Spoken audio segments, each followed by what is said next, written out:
Good evening, ladies and gentlemen, and welcome to the Mac and Chuck Show with your hosts, Chuck Hill and Scott McKenzie.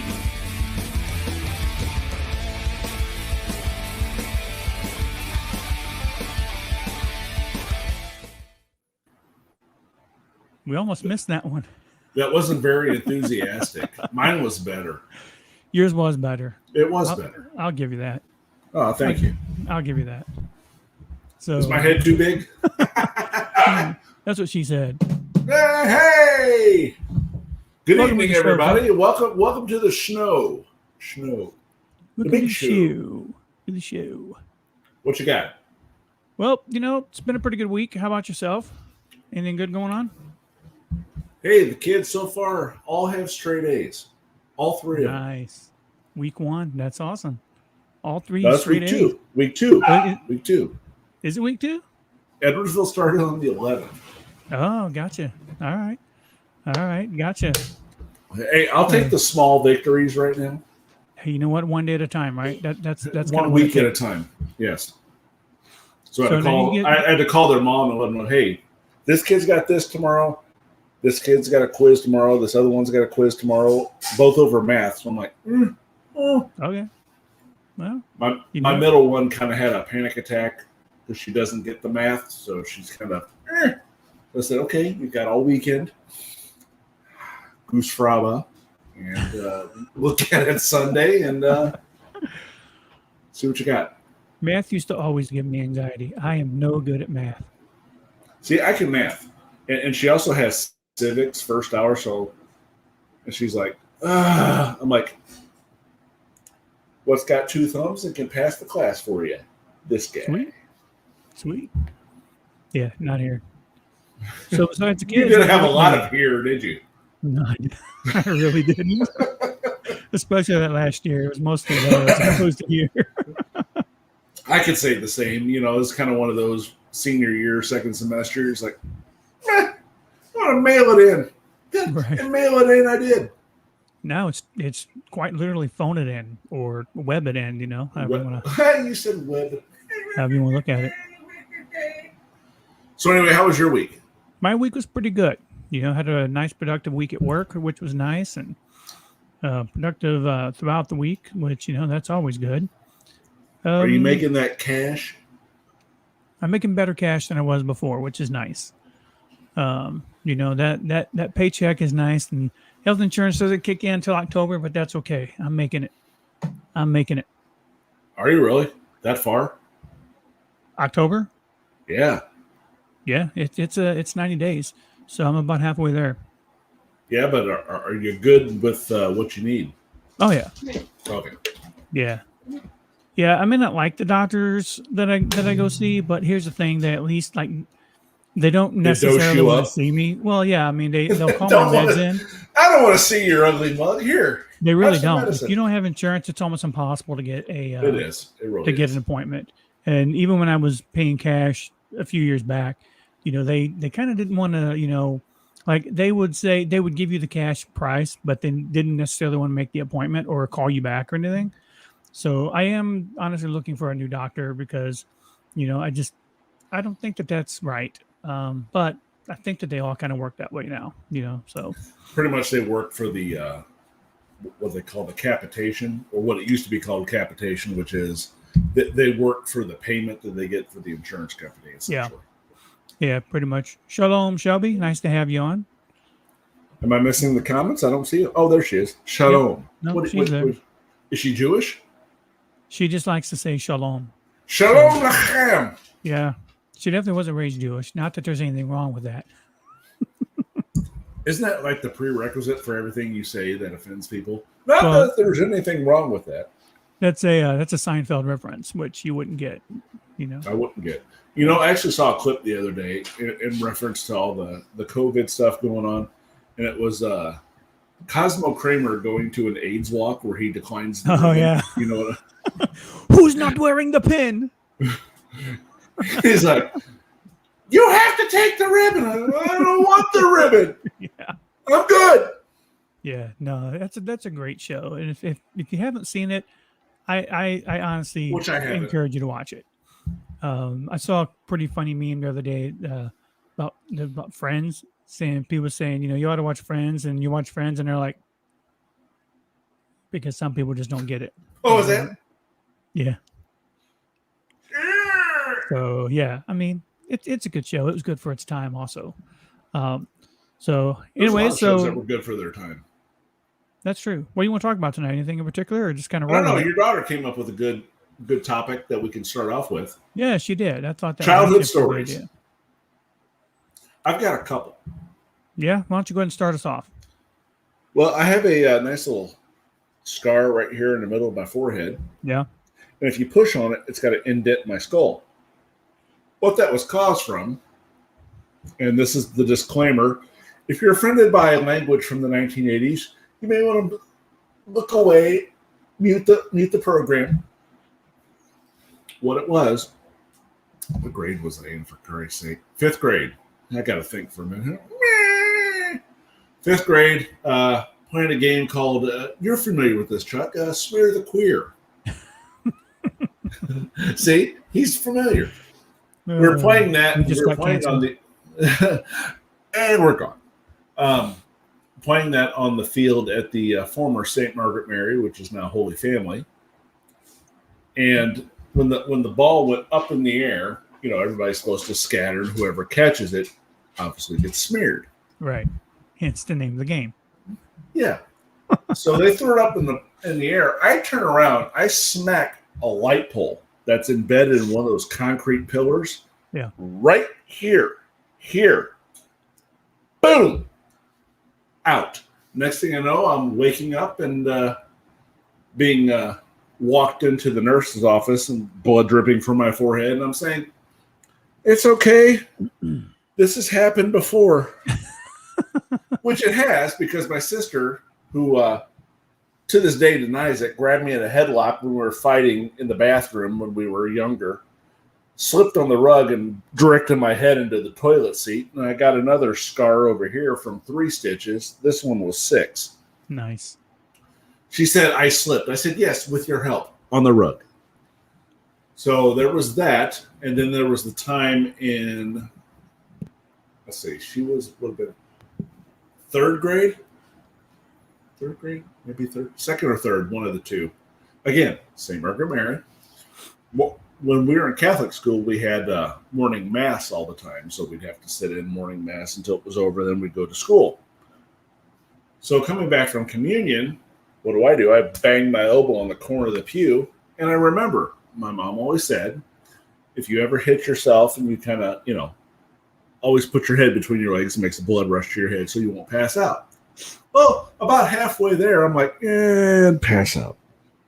Wow. Boom, smack my head on a marble floor in the church. Come to, they stop mass. The father stops mass. Everybody's like looking in my direction. And of all people, this 7th grade teacher who, to a 3rd grade child, her name was Miss Krant. She was a big German. Miss what? Krant. Okay. Krant. Gotcha. Big German woman. Comes over. That's the first thing I see when I come to. So I passed out. So I passed out twice. Yes, twice. So my sister, isn't that your brother? Yes. As she's sinking into the pew. So as they're literally dragging me, feet dragging behind me out of the church into the nurse's office for the school, I had a huge goose egg on my head that they had to send me home for. But those are the most traumatic stories I've ever, had growing up. Gotcha. How about you? Do you have anything like that? Well, let's go. Let's talk about Mark's comment here. Mark asked, "Did it hurt?" And I'm just wondering if the pole was still intact after you hit it. Seriously, I have a hard head. However, that pole still left a permanent. Here, let me see. I don't know if you can kind of. No, you can't really see it, but right about here, there is a dent in my skull. Nice. From said pole. I told my kids, I said, this is what I did when I was about 9 or 10. I said, Put your finger there. Ew! Yeah.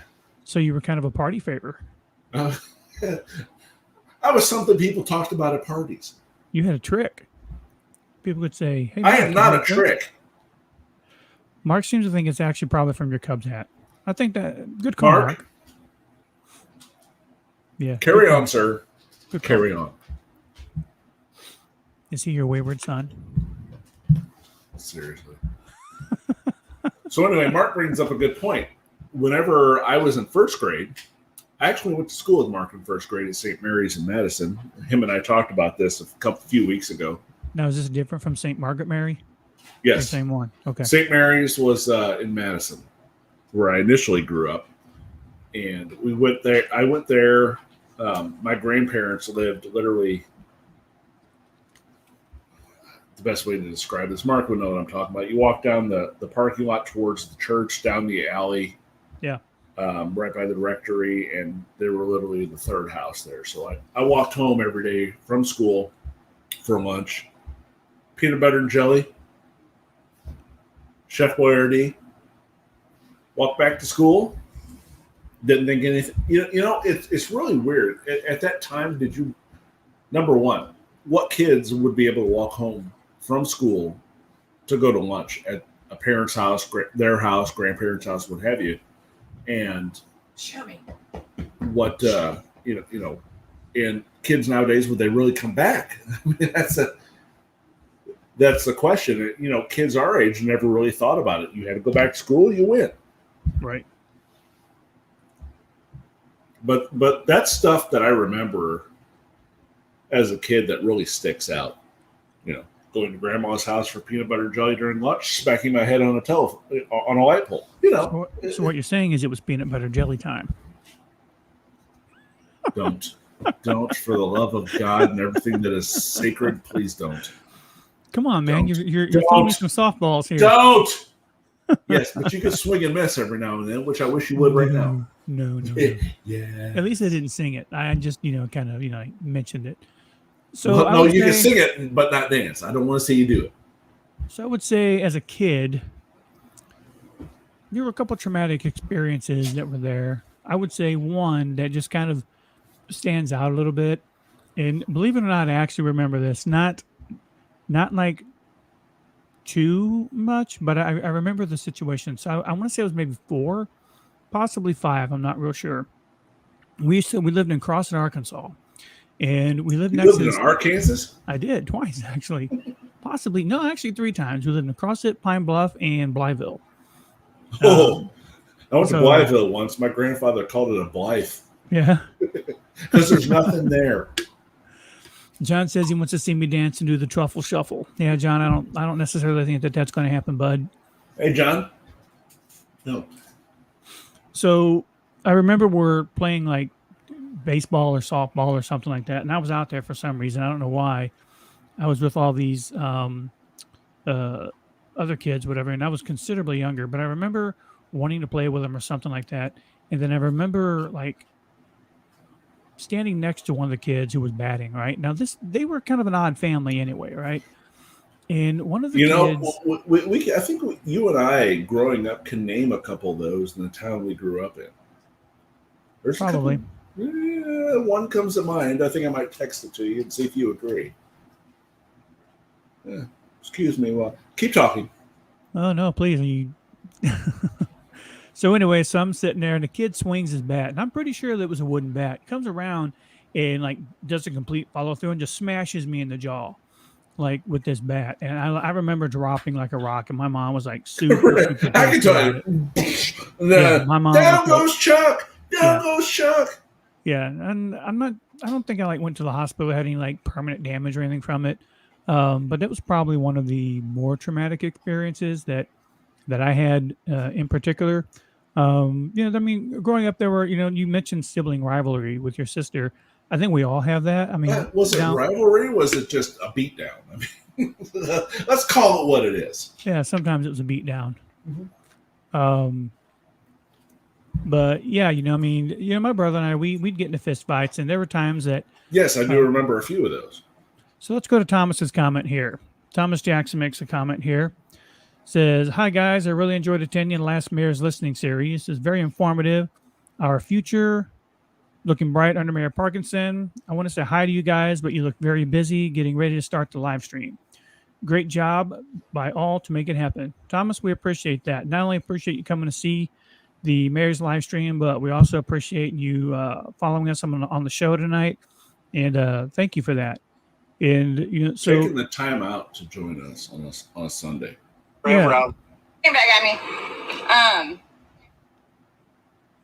I do want to. So I sent you the message, which you have not seen yet, and you tell me if you think that's correct on one of the odd families we grew up with. All right, I'll take a look here in a minute. I can pretty much, it's probably one of two names that I'm thinking about, but I hope it is, because if it is, we're on the same page. Yeah. So I do want to take just a quick moment. I'll take a look at it here in a second. And, Kimberly, I just want to tell you, Kimberly Boyer, I just want to tell here you. It comes. Yes, we are going to talk about some Granite City Here it comes. tonight. and grandbabies and some small she's business gone. stuff and that also. And she's gone. So I did just see our number go down by 1. So no. But I actually wanted to get into this at the original or at the start of the show. Just again, saying a thank you to the city of Granite City for letting Mac and I do the show. Oh, we lost it. Where'd it go, Kim? Letting Mac and I do the show and just live stream it for the city, because it's nice to be a part of the positive change that's going on here. So that was awesome. So thank you to Kathy Hamilton and Mayor Parkinson for letting that happen. And, I just want to give a couple shout outs here. Now, we mentioned before that we were going to have people, promote their business on the show at no cost, to like promote hiring and that. Someone from Bailey Foods actually reached out to me, located here in Granite. They're over there by right off of the overpass in West Granite before you get to it. Miss Bailey, I think they make ramen noodles or something like that. But they're doing some hiring out there. So if you get a chance, we don't have a direct link for them, but just check out Bailey International Foods, and they can maybe you can apply online. If not, go down there. That's kind of a lost art of actually going in someplace and applying. Isn't it though? It really is. Yep. It's really, I think, and you bring up a good point, and a great segue, is we're losing a lot of the face-to-face. A lot of stuff's being done over the internet where there's anonymity, and we're losing the actual person-to-person connection of talking about, this is the job I want, interviews, here's my application, things like that. And I think that's really getting lost in all this. Well, I would agree. I don't necessarily know that that's particularly on the applicant's part. I think it's more on the business and the corporation's part, because anymore, if you're calling around for work, people say go online and apply. They do. And that's what I meant from both sides. Yeah, that's unfortunate, but it kind of is what it is. But yeah, if you're going to work at a small business, if you get a chance, walk in the door, at least make a first impression. Mm-hmm. And even if they tell you to apply online, and go ahead and apply online, but make that personal contact and meet with the manager if you can. That first impression is huge. It really is. Number one, it gauges the interest. It shows them that you're interested. It shows them that you're willing to come into their place of employment instead of just like looking it up online. So to me, that really shows a lot from the beginning. Right. Yeah, I agree. Stopped by Andre's Bistro over the weekend. Did you? And, how was that? Yeah, it was okay. I heard the food was good, but they're really kind of trying to come into their dynamic. Yeah, I think what they're doing. I think what they're doing is they're trying to build up. I think the name right now is not so much a bistro. I think that they're trying to work into that, but I will say, and I don't know if I'm right on this or not, I think that they're one of the only African-American owned businesses here in Granite. So I definitely would encourage you to check them out. Support them. Taste the food for yourself. See what you think. They've got like cheeseburgers, Philly steak sandwiches, Philly chicken sandwiches, things like that. They've got some Jack Whiting. So fish, chicken, steak, cheeseburgers, things like that. So I definitely would, have them. And what did you have? I actually had the chicken tenders and fries and the onion rings. They were pretty good. Did you have the cream of singing guy? I did not. That would be Chinese food from Wayne's World. But yeah, it was pretty good. Check them out. Give them a, go by and, just, kind of see what they've got and encourage them, to keep up the good work. And I mentioned them also because they are actually hiring themselves. And that might be a great place to walk into the door and, introduce yourself to the owner and say, hey, I'm interested in working here. And just kind of really, see. who isn't? Who isn't what? Hiring. I mean, there seems to be a lot of people hiring. I mean, you could throw a stone at a restaurant and they're hiring. Yeah. So Mark says there are a couple others owned by African Americans. That's good to know, Mark. Care to share? Yeah, I was going to say, if you know. Plug it, baby. Plug it. Yeah, go ahead and share the names of them up there. We'd like to know here in Granite. I know there are quite a few Madison, African American owned businesses. But yeah, no, if you know them, by all means, put them up there. But you know what? Since you brought up Madison, allow me to interrupt for a second. Marco's Fish, has been there since I probably was born. I mean, there's stories my mom would tell me of my grandfather getting off the bus. I didn't get your message, by the way. What? But anyway, go ahead. Marco's Fish. My grandfather get off the bus coming home from work, grab a couple of fish sandwiches on a Friday, and walk home. So, it's stuff like that. The businesses that have been around forever had a couple of those, couple times during Lent. So I was raised Catholic. I still observe it, even though I don't practice. Go figure. Great sandwiches. Awesome. Small business. Been there for years. I strongly suggest people go visit them in the off season. That's not Lent. Yeah, I would imagine they do pretty good business during Lent. Absolutely. I mean, fantastic. I can't say it enough. So Mark says Binion's Barbecue. I haven't been there yet. I didn't know that. That's good to know, though. And then Angela's Place, just a few doors from Andre's Bistro. And yeah, I think Angela's Place. What? Oh, enlighten me on that. So I think it's an event place. It's just like a couple doors down, I think. Yeah. Kim says Marco's 93 years in business. Yeah, it's been around forever. Yeah, forever. Same spot. Yeah. I remember going there as a kid. We'd go every once in a while. So yeah, Marco's. So yeah. So I really like the connection. My grandfather went there. I went there this past year, as a matter of fact. Mm-hmm. So there's just something to be said about multi-generational businesses. Yeah. They're. I mean, that's always a good thing to hear that. You've got that, family business passed down. Mm-hmm. Yeah. Mark says he believes that he read that Angela's is owned by the brother, or Andre's is owned by the brother. Oh, interesting. Angela's. So yeah, awesome. It's great to have family businesses too. Yeah, it's great to those small businesses that come in. So yeah, that's pretty good stuff right there. I will always patronize the small businesses if I can. Always. Yeah, I'd like to go to I'd like to go to the independently owned places. I mean, don't get me wrong. I like going to places like Applebee's and things like that. But restaurants like Apple Tree here in town is really nice to eat at. Mamma Mia's. Mamma Mia. Oh, I love Mamma Mia's. Mm-hmm. That's speaking of childhood stories, Shelby could probably share stories about when we would go there. That would kind of be our Saturday thing when me and their mom first separated, and I would have them on Saturdays. That's kind of where we would go, and that would be our go-to place. And so we've got some pretty good memories there. And then when I would come in town after when I lived out in Seattle, I'd come into town, and that'd be one of the places we'd go. So it was small, family owned, The people there were always welcoming and always nice. So if you haven't Always. gone there yet, I would definitely go there and try the stuffed pepper soup. So good. If they still have it. Yeah. Well, they only have it on, I think, on like Tuesdays or Thursdays, something like that. But you'd have to call to find out.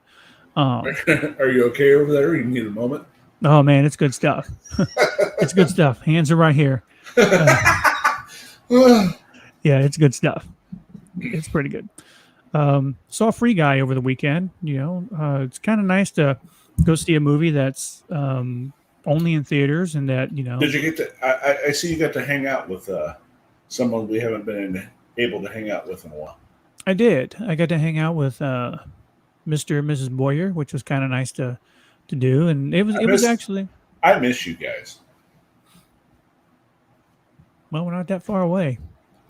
Well, between work and kids, with the schedule change, it's kind of difficult. Yeah, no, I get it. But yeah, no, it was good. We went to Granite City Cinema and saw it, so that was nice. Welcome, Judy. Glad you're watching the Hi, show with Mark's us. Mom, how are you? And so that was pretty good. Trying to think of what else. Did you actually go to the cinema or did you watch it at home? No, we went. It's only available in theaters, which was nice. Oh, okay. So I mean, I get the streaming and everything. I get making movies and that available to stream. It's about the experience. It really is. That's right, Mark. GC Cinema. That's where we went. Another plug. Hey, we got to keep Mark a job, right? Right. That's right. We got to keep him employed. Yeah, absolutely.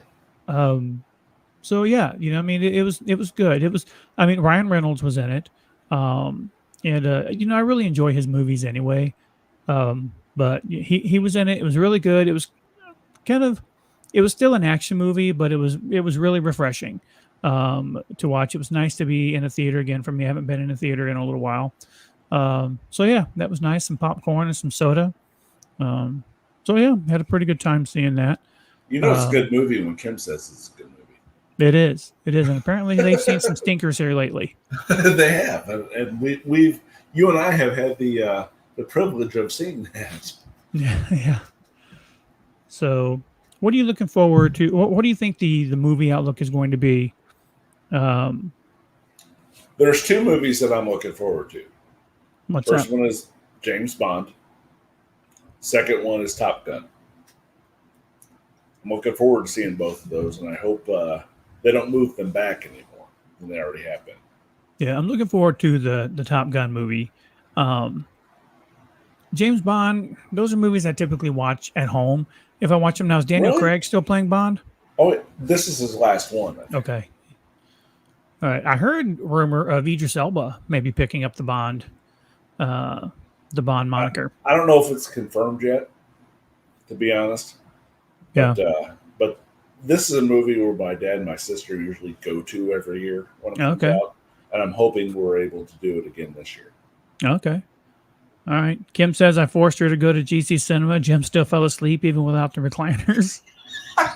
He did. I looked over across and he was snoozing. Attaboy, Jim. Keep it up. So, but since we have the GC Cinema guy, are you guys going to get Top Gun, Mark? If not, if you are, awesome. I will definitely grab my dear father, who still lives in Granite, my sister, and we will patronize your business, sir.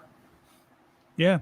So, because speaking of Top Gun, have you had a chance to watch the Val documentary yet on Amazon Prime? Nope, that's on the agenda. Yeah, it was pretty good. I got through most of it, and then I got distracted by something. But it was actually pretty good. And I'll tell you what, his son narrates it. I think you told me that, where it sounds just like him. Yeah, you'd swear you were listening to Val Kilmer 30 years ago. Yeah, it was really good. Saw a thing this weekend. I'm looking at my phone. I'm going to keep talking. Go ahead. I saw a kind of an interview with Michael Keaton over the weekend. Some of you may know. Oh, the old Batman? Yep. You want to tell the story? Nope. What kind of inside scoop you got? Because I haven't heard anything. Yeah, he's actually coming back to play Batman in the new Flash movie. But not only that, he's apparently signed on for like 3 more movies to play Batman. And it was funny because Yeah, it was funny because he was talking about that it's just like riding a bike again, and he was talking about how Batman just kind of this badass character, Mm-hmm. and but when he first played Batman back in '89, he really had no real clue who Batman was because he didn't read the comic books. So it's kind of cool to watch that, and I'm looking forward because not only is Michael Keaton coming back and playing Batman, but Ben Affleck is also going to play Batman in the same movie. And See, Christian Bale to me is a better Batman than Ben Affleck. Personal preference. That's just me. It's different era Batmans. I think Christian Bale did make a pretty good Batman was a Kane. Christian Bale made a pretty good Batman as the younger Batman because he kind of started at the beginning. But I think that Ben Affleck really brings something to the older Batman series. And if you're familiar with the Dark Knight Returns graphic novel, then I think that you would see that because it pretty much portrays Batman. I mean, now the Dark Knight Returns Batman is an older Batman than what Michael Keaton is, but it's still or than what Ben Affleck is, but it still brings some depth to the Batman character when you put all those years behind him. Here's what I'm looking for. I'm looking for kind of the Michael Keaton character to be the older Bruce Wayne, kind of like in Batman Beyond, with what was his name, Terry McGinnis. Yes, Terry McGinnis, where he's the new Batman. That's really where I envision Michael Keaton's character kind of moving right now. It's in the works, actually. Is it? Yeah, good? It's great to hear because I think Michael Keaton was a fantastic Bruce Wayne. Yeah, he did do a great job as Bruce Wayne. Hey, Mick, good to see you. And Kim says Ben Affleck brings her to tears as Batman and then to sleep. Is she crying because she's watching him, or? I don't. And by the way, I sent you that message. See if you got this one. Okay, I'll check out here in just a minute. But yeah, it's funny because there was a Kim says he's horrible. There's a meme the other day that said it had Henry Cavill as he was the best Batman. Then had not Batman, best Superman, and then it was really and it was the guy who played Daredevil in the Marvel series on Netflix, and then there was the Batman one also, and then it was funny because then it shows Ben Affleck, who has played both. Sort of played Superman and Hollywoodland, where he played George Reeves. Right. And then, he obviously played Batman. And then he also played Daredevil in the Daredevil movie. So now, Kim, I will tell you. There's only one true Superman. I'm sorry. It's Christopher Reeve. But he's dead. Yeah, but he's dead. I don't care if he's dead. There's only one that's ever really played the part, in my opinion. I don't know, man. I think Henry Cavill did a pretty good job. Brandon Routh, I wasn't a fan of. I'm not saying he did an awful job. I'm just saying for me, Superman is Christopher Reeve. Yeah, I do agree with that. I mean, you and I hold a particular affinity for him because we grew up with Christopher Reeve as Superman. I would agree with that. But as time marches on, different people have to play the character. It's like Hugh Jackman was a great Wolverine, but he's done with that role now. So now someone else has to play it. And there's a rumor that Daniel Radcliffe might play him. No, God, I don't know, man. No. Yeah. Here's the thing. So. No. I would say that it's when Michael Keaton first stepped into the Batman role, I was like super angry about this, right? Like I'm still a nerd, but I was kind of like the ultimate nerd back then as far as like comic books and everything went. And I was angry, but then I saw Batman 89 and I was like, oh my gosh, this guy's like, he's probably one of the best. No one will ever top this. And for me, I still kind of think that. And I think it's kind of awesome that he's still willing to play into this. So I thought, I think that that's awesome. And I think he's right at the right point of his life to play the advancement of it. I think so. I think so. So Shelby asked what she missed, and everything. Go watch the replay. Kim says nerd chat. So which is and here's the funny thing because Kim's a pretty big comic book nerd also. She is. Yeah, nerd. Nerd alert! Nerd alert! Nerd Yeah. alert! So Kimberly Pearson says never better than Adam West. Adam West was a good Batman. He was a good TV Batman. He was. So he was the right Batman for the time. right, very good for that '60s campy kind of disco era Batman. You know, that's a great word, campy. Yeah, It's very campy with my God, who was Burt Ward. No, the Joker. Cesar Romero. Yes, thank you. Yeah, he was pretty good. Now, go ahead. No, I was just going to say, personally, I don't, for actual character involvement, Jim Carrey as the Riddler. Personally, if anybody's ever seen Gotham, I think that Riddler was spot on. For Jim Carrey? No. If you've seen the TV show Gotham, the guy who played the Riddler in that, yeah, spot on. Didn't catch it. I really couldn't get into Gotham. Really? Yeah, I don't. Oh, it's fantastic. Yeah, I'm not really sure what now the kid they had lined up to be Joker. That he was now he would have made a great Joker, and I'm not sure if he actually came to fruition or whatever at the end of that series. Yeah, but it was kind of teased, but not really confirmed. Yeah, but kind of like well, didn't they do that with Batman at the end of Gotham? Like they kind of you knew who he was. Well, right, but didn't they kind of like tease the suit a little bit or something like that, like Smallville did? They did. Okay, yeah.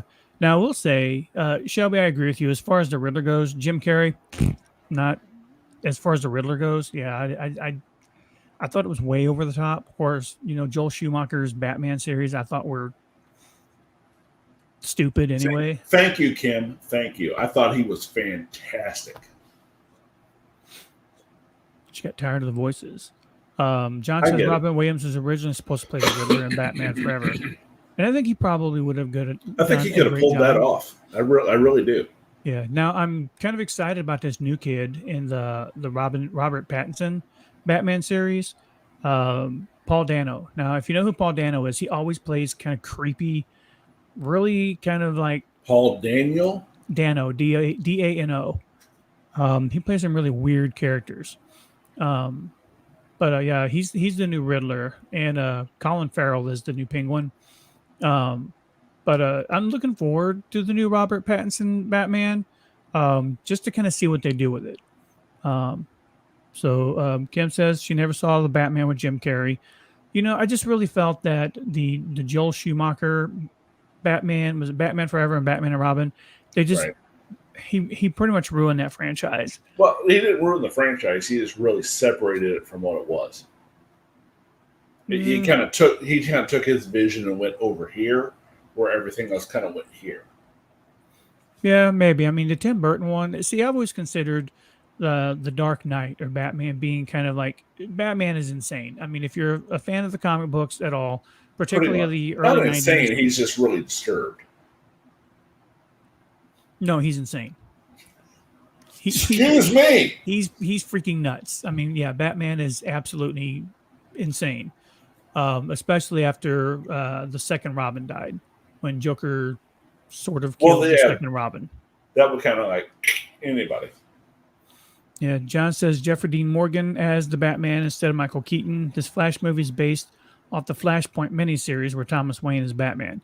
That is true. It's based off of it, but they're not going to follow it exactly because they've already made an animated feature based on the Flashpoint series, which is actually pretty good. It kind of goes into the multiverse and things like that. So let me bring this up because it kind of relates to it, but it really doesn't. Is Mark Hamill one of the best Joker voices ever? Yes. Thank you.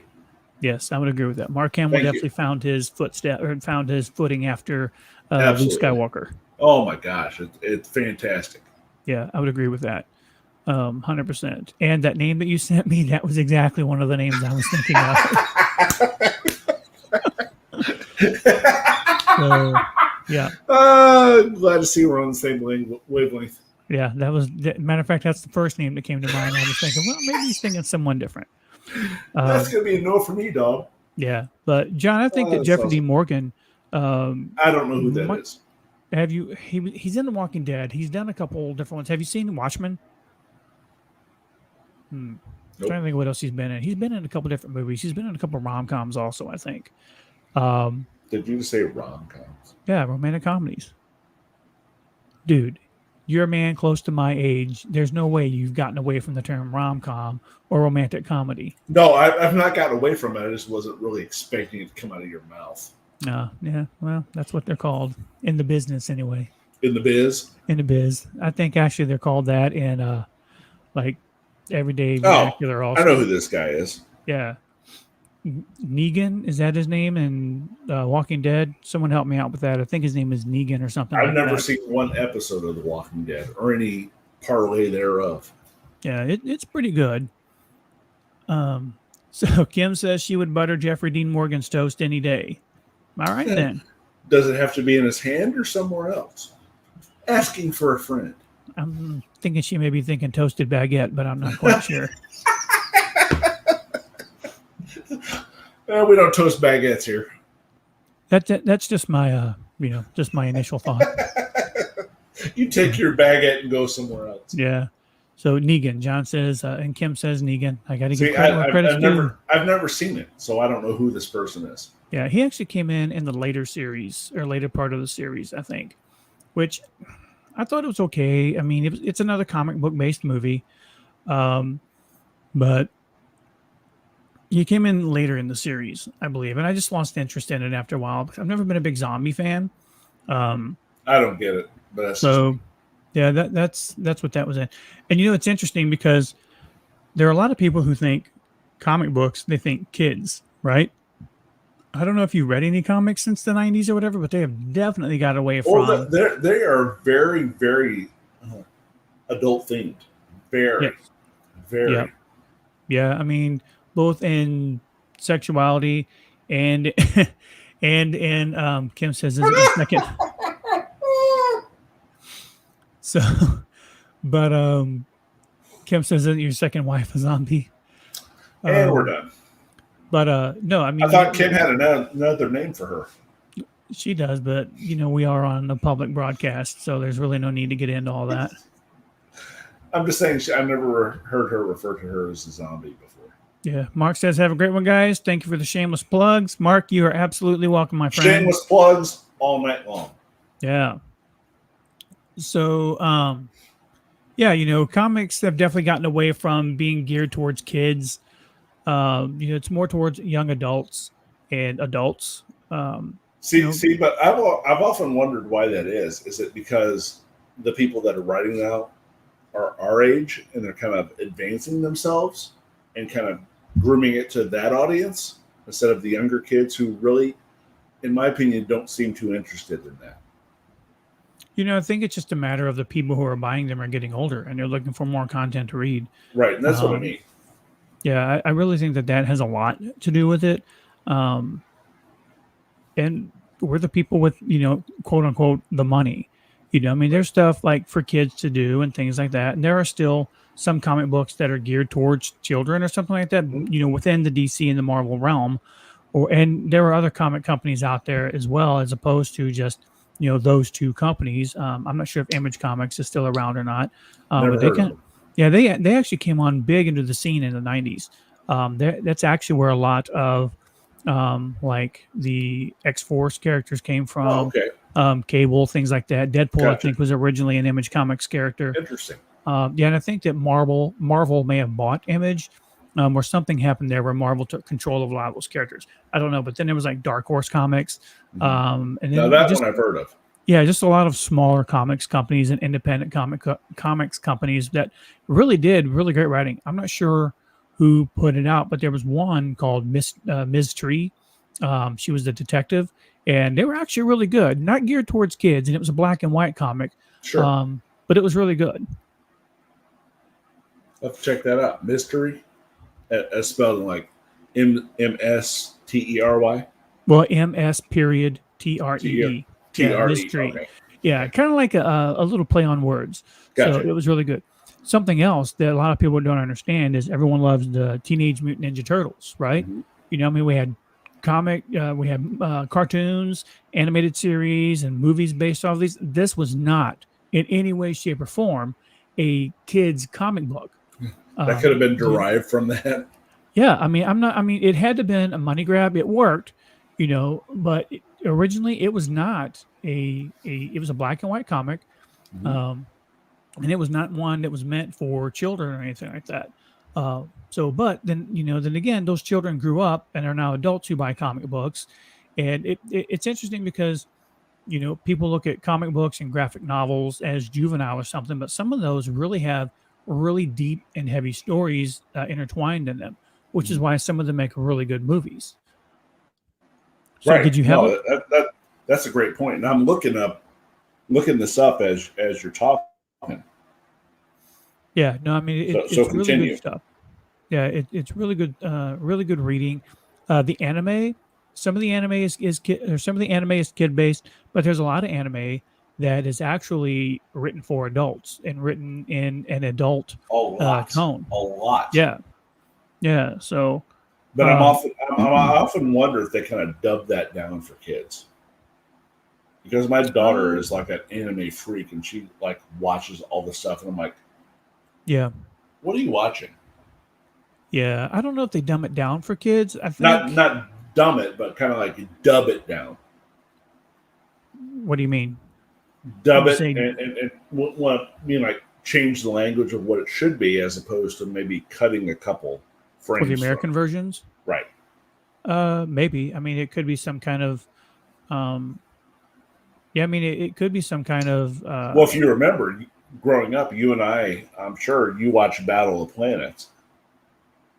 Battle of the Planets. Yes, it was a The cartoon in the the ape early movies? '80s. No, Battle of the Planets was a cartoon I don't remember based that. off Gatchaman. Gatchaman, Yeah, I don't remember watching that. really? Yeah, There was a 2-part episode one time. And they cut out the second part. They never aired it over here because it was very graphic. really. I found that out because as a kid, my sister and I would go over to her grandparents' house and we'd watch that, and it was part one, and part one ended. We're like, oh, what's going on? Yeah, And part two never aired. And come to find out years and years and years later, the reason they didn't air the second part, it was very, very, very graphic because it was based upon, because at that time, the American, what they would let kids watch was a lot different than what the Japanese would. yeah. Well, the restrictions on all that stuff have been relaxed so much, especially with streaming, because if you think about it, right now Netflix and everyone else releases things on streaming for everybody to watch, and there's some, I mean, they obviously have some ratings that they have to go through, Sure. but But anymore you how can't are look at those something. really, how are those really controlled? They're not.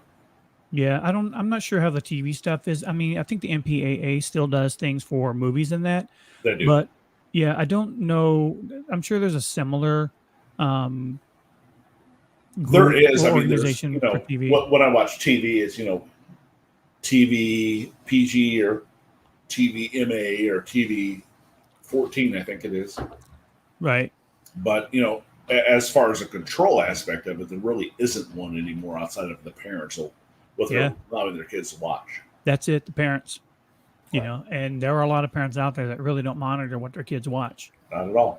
or they think that Even something is safe. YouTube. Even YouTube. I'm sure you can attest to this. Is hearing what your kids are, because I won't let my kids put in earphones outside of Kira, and then I always ask her every now and then, "What are you? Show me what you're watching." But Yeah. the boys, there's like, "Boo," I'm like, oh, okay, turn that off.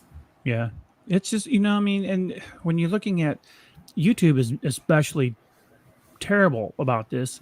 Things, and not so much that it's YouTube's fault, but things, you'll be watching something and then they'll suggest something else. Whereas your kid or young person is watching something as it's um as their stream is progressing, different things are recommended. And one thing may have a different recommendation than what you're comfortable with your child watching. But the truth of it is, you're not really paying attention if you're not monitoring what your kids are watching, because it can get into some pretty dicey stuff. Right. I know that it really can. Yeah, I mean, there have been times that when my kids were younger, that they may start out watching something innocent enough, but the next thing you know, they're watching something like, we need to change that. We need to, I've listened to a few things. My youngest, who will be 12 next month, was listening to him. Like, I kind of got that ear out. I'm like, okay, it's time to turn it.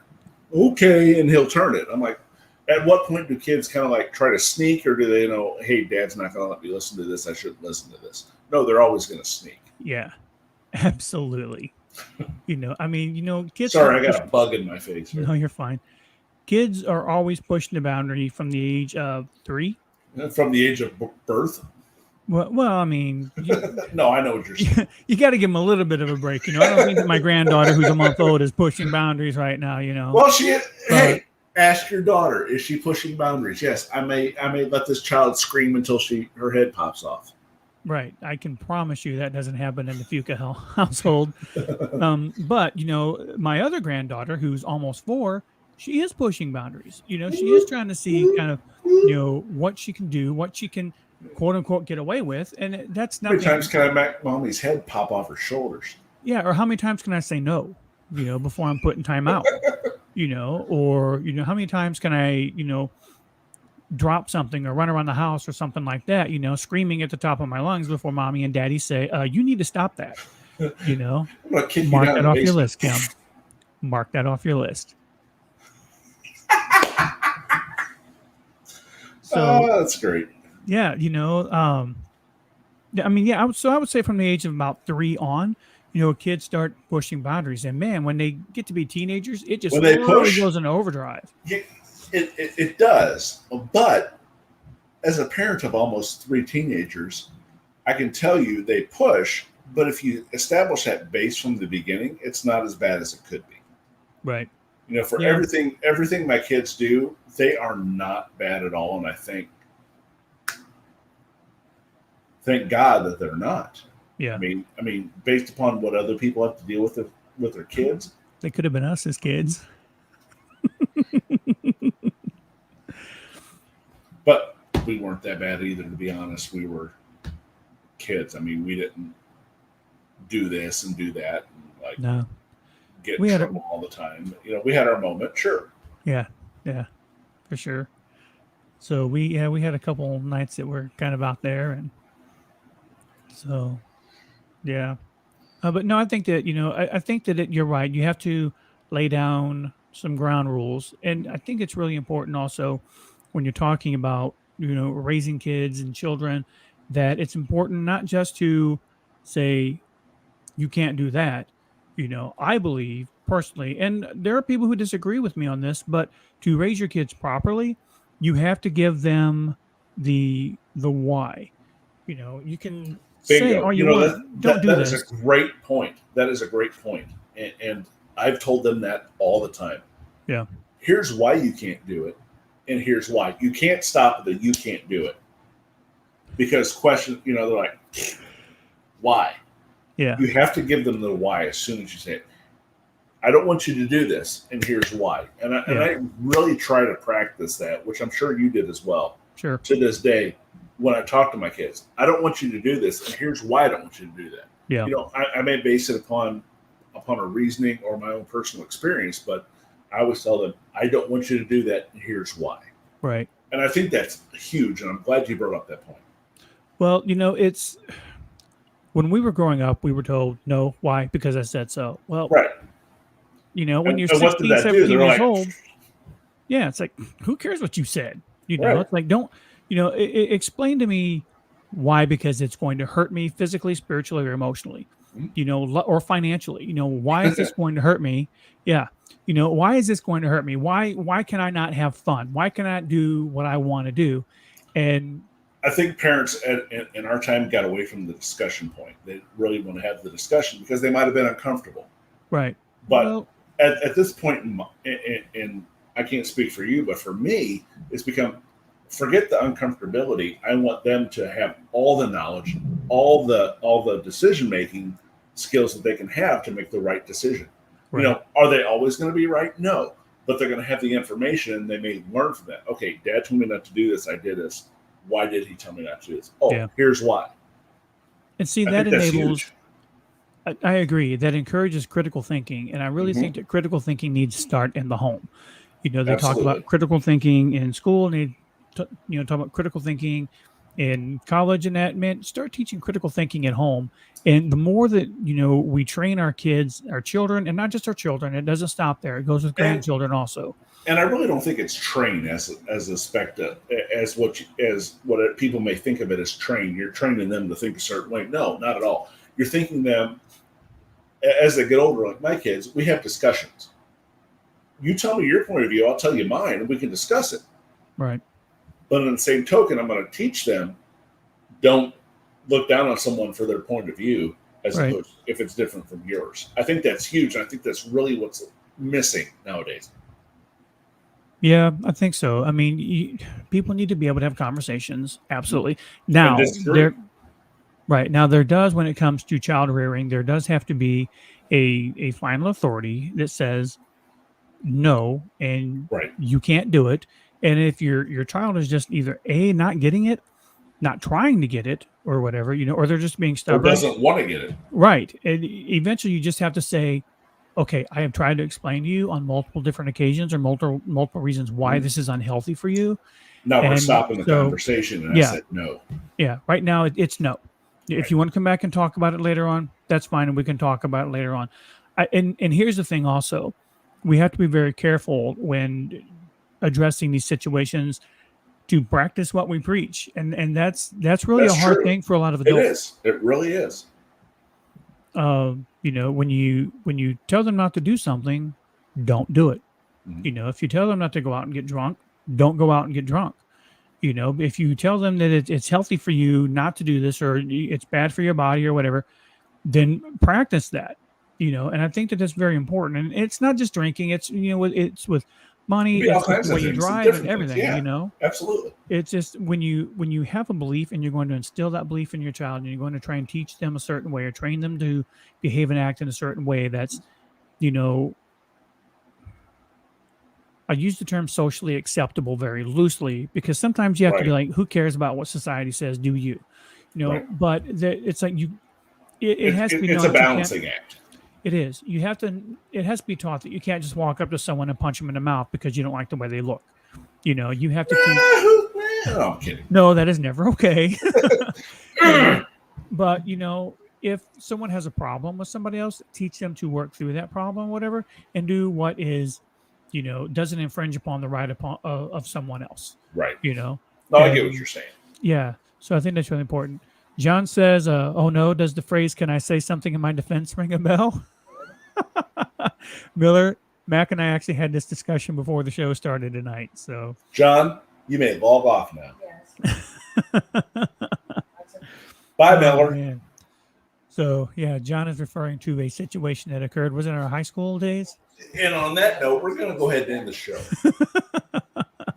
I believe that was a high school night, though, right? We weren't out of high school yet. Yeah, it was. Now, was that the night of the great girlfriend swap? Was that night? I can neither confirm nor deny. Yeah, I'm not sure. So we will probably close the show out kind of on that. But for those of you who are curious, don't ask. The great girlfriend swap. No, shut up. I'm not going to go into it. I'm just going to kind of, you. I'm just there was a night, no like bodily fluids transpired or transitioned people this night. But if you want to know if the best friend girlfriend swap can take place, it can. It can. It has happened. We are proof. You're looking at two gentlemen who traded girlfriends in the middle of a date, and things went great for a while. Anyway, for a minute.